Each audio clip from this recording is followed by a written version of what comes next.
Okay, hello everyone. Can I ask you to take your seats and get started? We have a very exciting program for today. Yesterday, you heard all about how important the IRA was.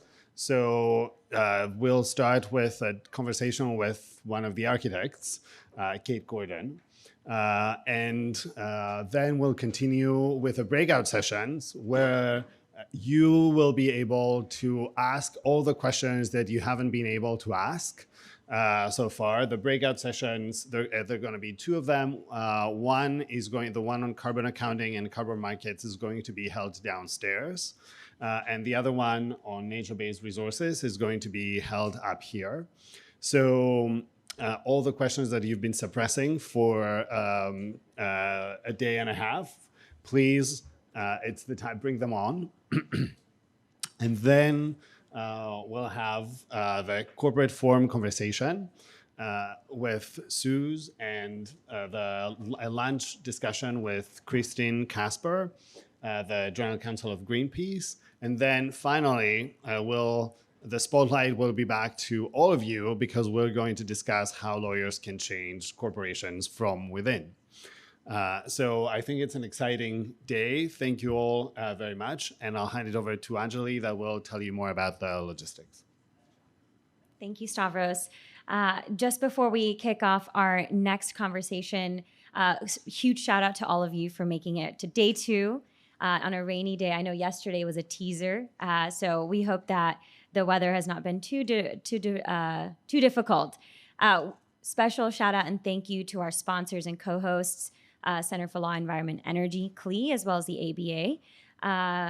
Thank you, Morrison Forster, Weil, Accenture, and Freshfields for your deep support for making this wonderful event happen. And then finally, like I said yesterday, and I'll keep saying it today, when you see our staff members and our planning committee, just come say hi and say, give us your feedback. Hopefully it's good.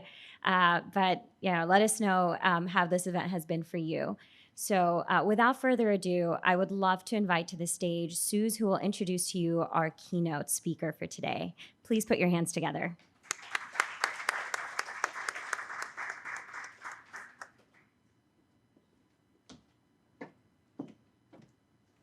Good morning, everybody. I think we're going to do this morning very much like we did yesterday morning to start things off. And I'm honored this morning that Kate Gordon has joined us.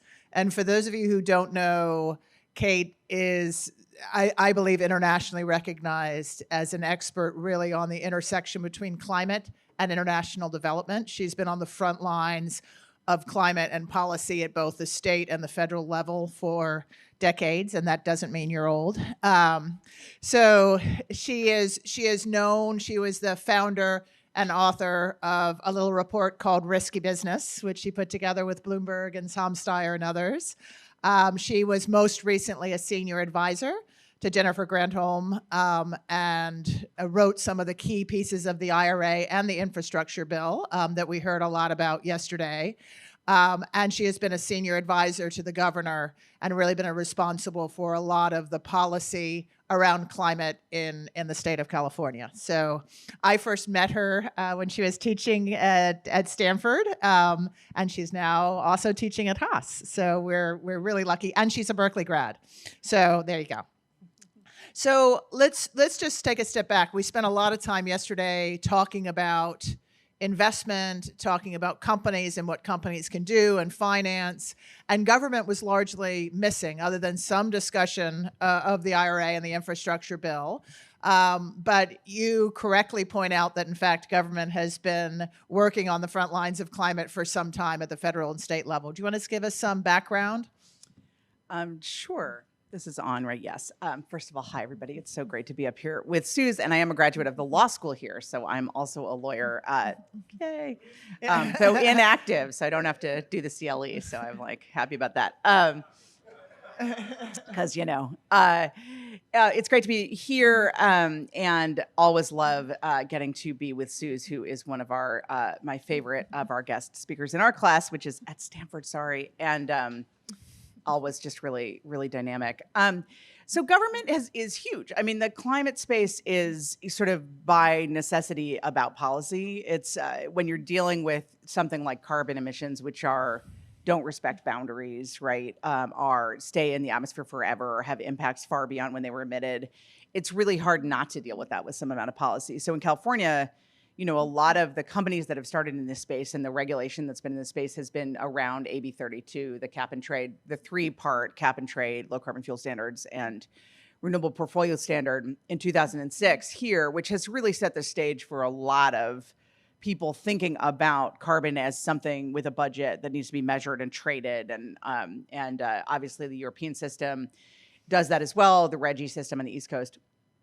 So government's been very involved from a regulatory standpoint for a long time.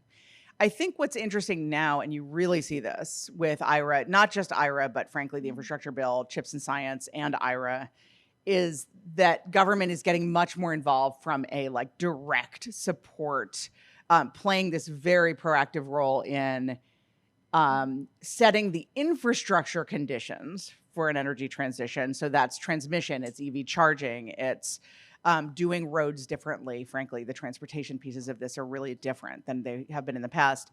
But it's also playing that really essential government role in early R&D and demonstration, the stuff that is just not commercially viable, but we know has to happen to solve this massive global problem. So that's the hydrogen hubs, the direct air capture hubs, small modular nuclear reactors, stuff that the battery manufacturing space, which has not been a thing in the US. So I think it's sort of there's a lot to say in this, but I'll just say briefly, I think it's a combination. What you really see with those bills is a combination of government playing a role that it has always played, which is sort of helping to seed, doing the big infrastructure, foundational infrastructure, helping to seed the new technologies, but also this very new moment, or not new, but 50 years have passed since we last did this, of recognition that this has to get done here. The domestic manufacturing piece, the sort of end of thinking the world is flat and supply chains can exist anywhere and we can just go to the lowest cost. We're now back in a world where we're like, oh, economic shocks, pandemics, climate shocks, geopolitics, end of neoliberalism. We have to build this stuff here. And so there's also this industrial policy role that the US government has not traditionally played, but everybody else has. That's great. And in addition to that role, because of your focus on economic development, you were also point for ensuring that the most recent federal legislation focused on just transition. First, tell us what that means, because again, one of the reasons we were excited about having Kate is because yesterday was more focused on the traditional corporate finance, and the just part of the transition often gets lost in the morass. Yeah. Yeah, I mean, just transition's an interesting term. It's been changed a lot. It was originally a term kind of created by the labor movement and really referred to what happens when Detroit loses its auto manufacturing, right? What happens when you have a place that's been very dependent on a particular industry and that industry goes away, and primarily it was for, NAFTA reasons, trade reasons. And how do you ensure that the transition out of that is something that actually is just in terms of the workers in particular originally?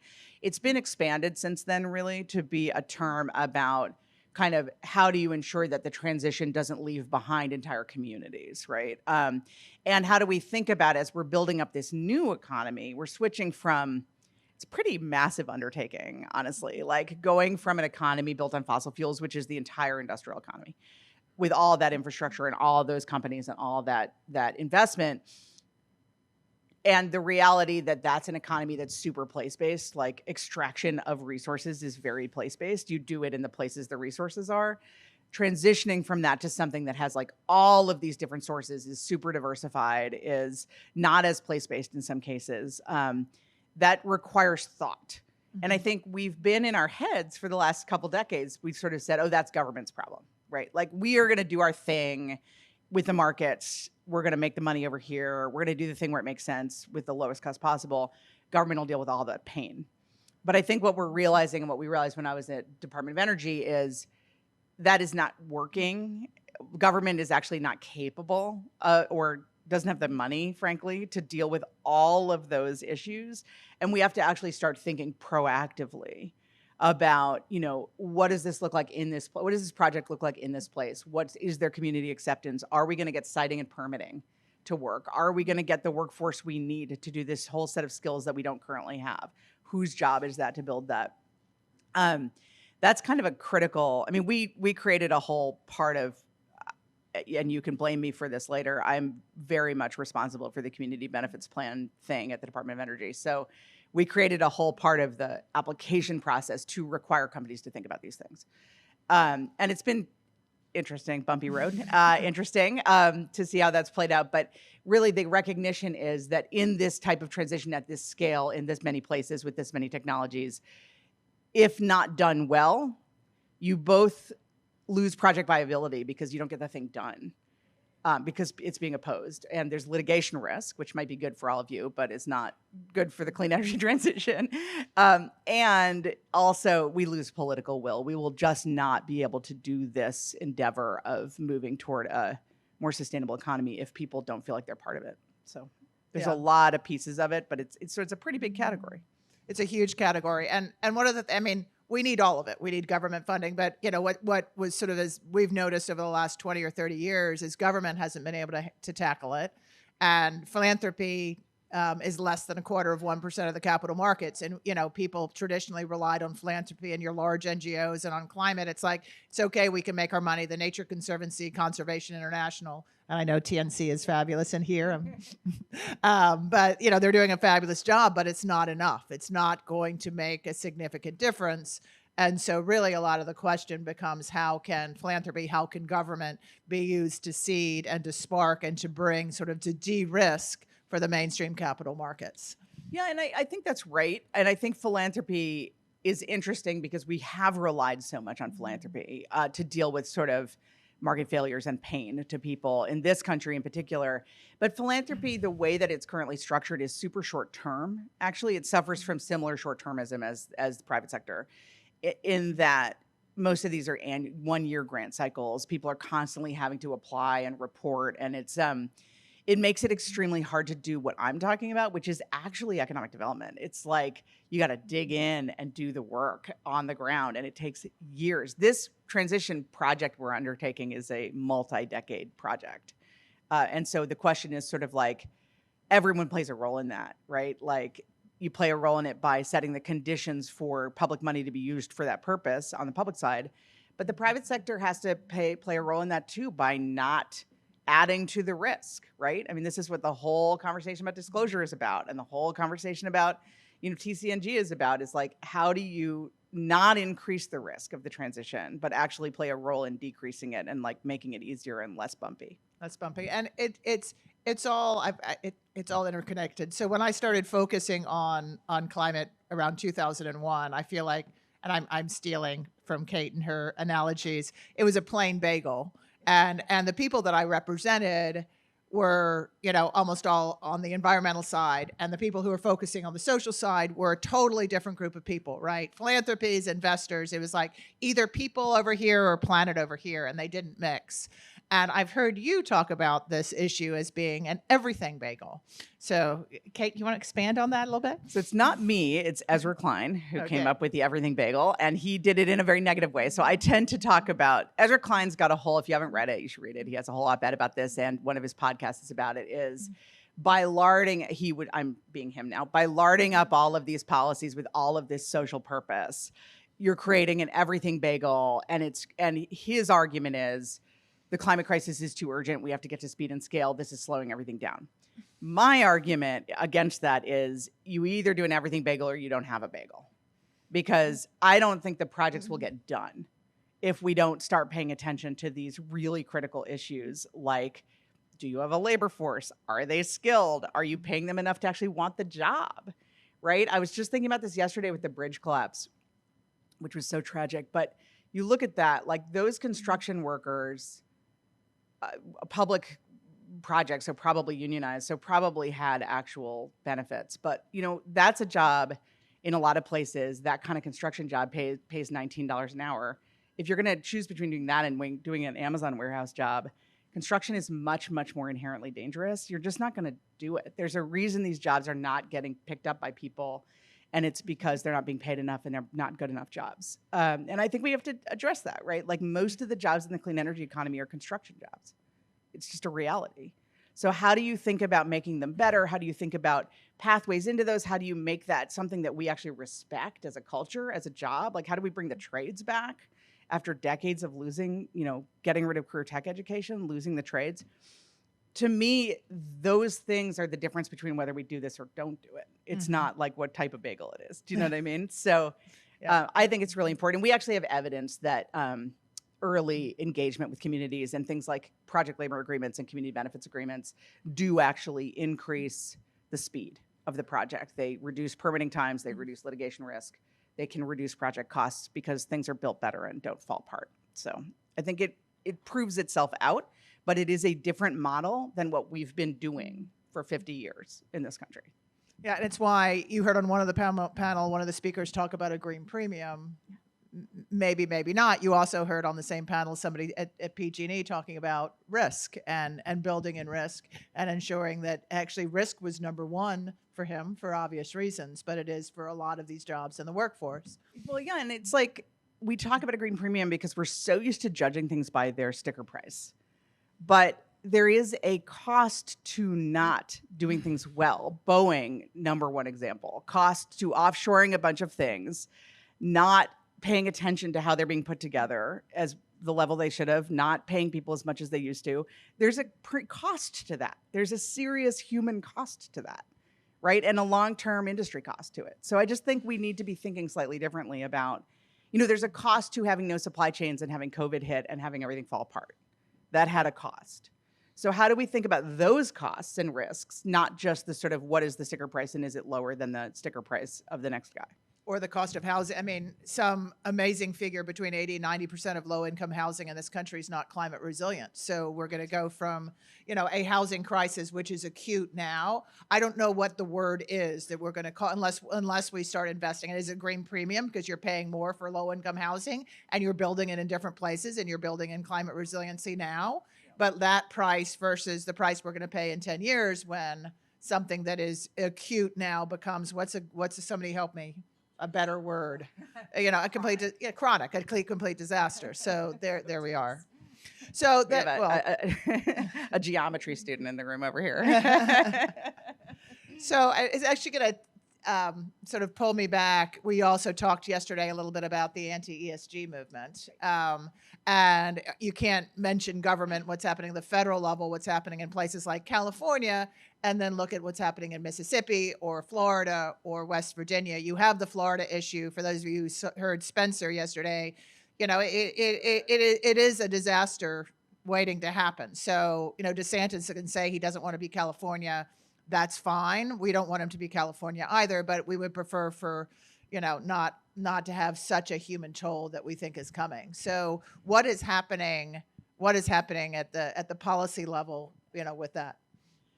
That's a small question. Yeah, I'm glad I wasn't on the same day as Spencer. He's also a guest speaker in our class, and following him is very hard. I think so. Look, my career in this space, and you talked about risky business. It's a good example of this. Like, risky business was Hank Paulson and Tom Steyer and Mike Bloomberg who co-chaired it, and we deliberately made it about very, very granular, specific impacts of specific climate impacts on specific regions and specific industries of the country. It was very narrow and specific because we wanted to be able to go into a room with like the Farm Bureau and have a conversation about crop yields in corn in southern Iowa and what we know historically about them from heat impacts and what the projections tell us will happen. That's a very non-political conversation, and it's a way into this that opens the door to like a very practical discussion about solutions, not just adaptation, but like how do we bend the curve. The reason I have never been a huge fan of ESG as a framework is that it isn't really that. It's a very broad theory that everything has impacts in a bunch of places and ways. And I think unless we get really specific with that and we start to bring it down to what does it mean for this company in this situation, in this place, it's such an easy target. Anything that's, I'll just say from a policy perspective or political perspective, anything that's super vague is a really easy target.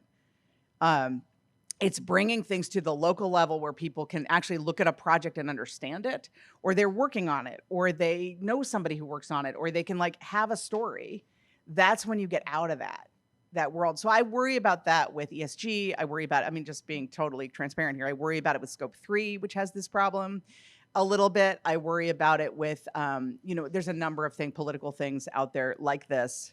And I think we just have to bring things to the specific. So if we can take ESG and really narrow in on what each of those things means and not lump them together in this sort of mush, I think we'll just be in much better position politically. And you all heard that, for those of you here yesterday, the panel that Tim was on, that was a lot of his advice as well, that it's like, let's get out of, it used to be your sustainability report was you could tell your story in any way, and now you need the data, you need to be able to back it up, but you need to be very specific and how it relates to your business, not that it's a good thing to do, but how it relates to what you're doing. It has to be about core business. I mean, I will also say that, emphasize that, like, there's so many stories of people with good ESG ratings who then, like PG&E won an award in August of 2018 for its ESG. And they rating. spoke yesterday. And they had the campfire like a month later, right? I mean, you have to make it about your core business, because otherwise it's super attackable. I mean, I feel this way. I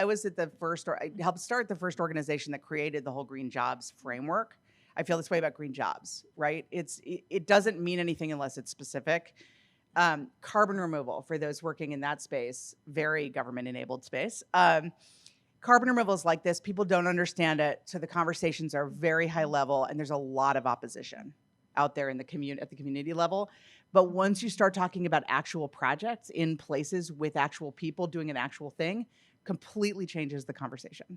So I just think it makes it harder, it makes it slower, it's higher touch, but we all have to be getting to this like very specific level of discussion. And you heard, I mean, Texas, you have Texas politically, and then you heard from Spencer, you've got the pecan farmers who are not going to be able to continue to grow pecans in Texas. And let's deal with that reality and help them and address the migration. So, okay, final question before we turn it back over.